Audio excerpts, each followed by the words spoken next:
Today, I'm going to talk about the similarities between school and parenting, teaching and parenting. It is sometimes that I learn something as a parent and then I'm able to apply it in my classroom. And sometimes there's things I notice in school that I go, ooh, how would that work in parenting? And today I want to talk about one of those instances that I learned something at school and then was able to apply it to being a parent. Children are great by their very nature, and we have the privilege and responsibility of raising them. It can be challenging at times. Let's talk about it. Hi, my name is Cynthia Armstrong. I'm a general and a special education teacher. I homeschooled my own children for 5 years, and I talk about those things that I've studied, I've implemented, I've learned, my thoughts that really have helped me and my students and my own children.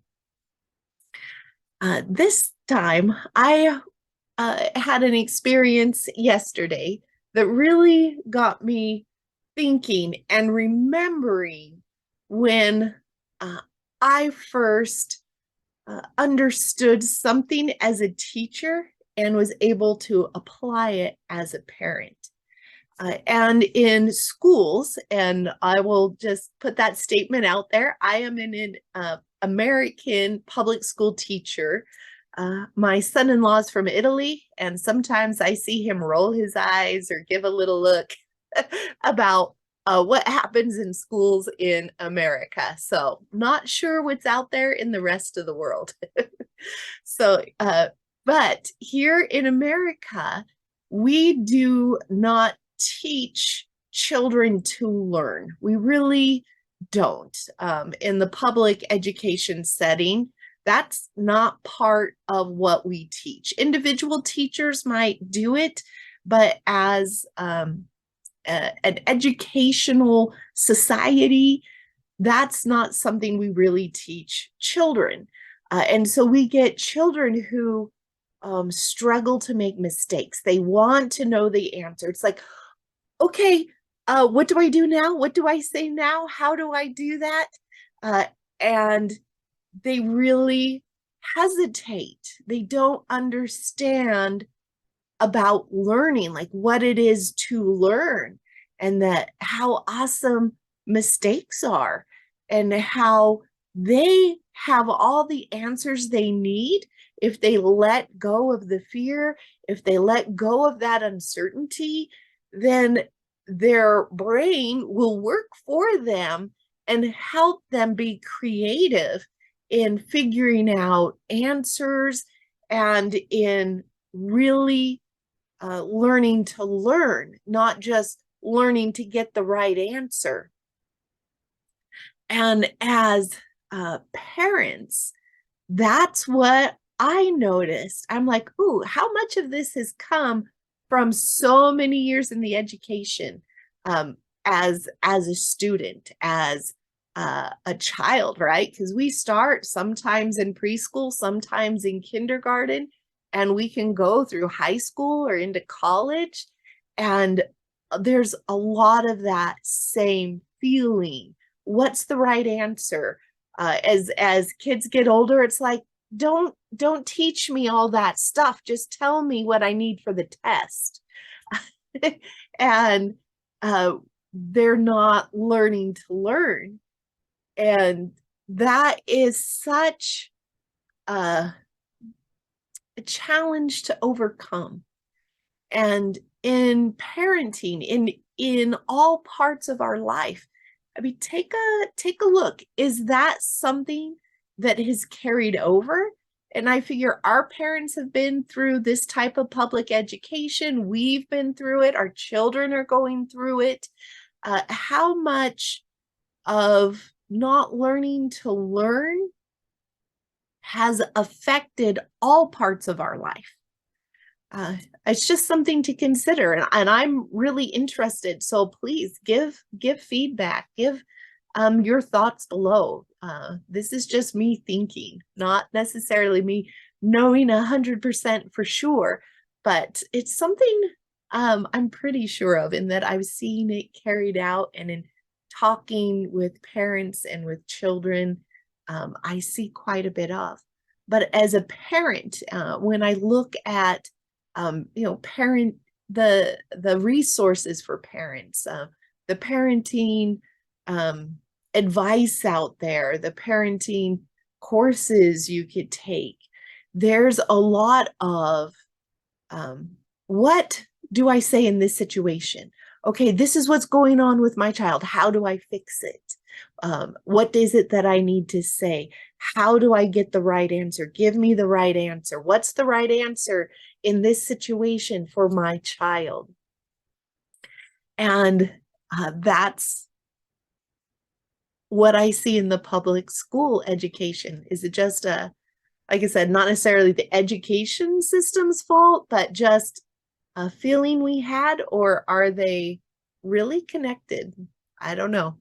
But as a parent, when I noticed that, as a teacher, and I went, oh, yes, I want the right answers. I want to know exactly what I need to say. How do I, correct this? How do I make this happen the way I want it to, with my children? And that's when I started looking at, now wait, as a teacher, and I'm grateful that I kind of got into the earlier years, because there's things that are taught, not specifically, but things that children need to learn and understand in order to do academic learning, that those foundational skills that are not academic, that allow them to learn academically, that if I was in an older grade, I might not have noticed right away.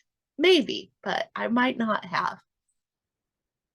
And so I was able to then look at that. What in parenting is that foundational understanding that we need?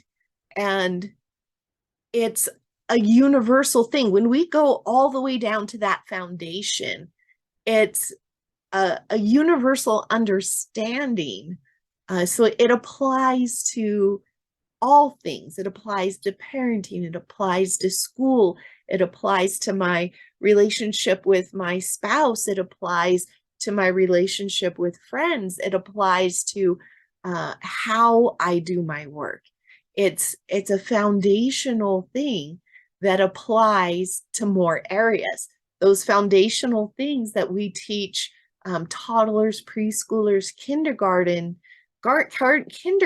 that allow them to learn academically, also helps them to show up for family chores, for church services, or whatever religious services there are, for like all aspects of their life. And so that's kind of what's different in the courses that I teach, and the things that I teach parents.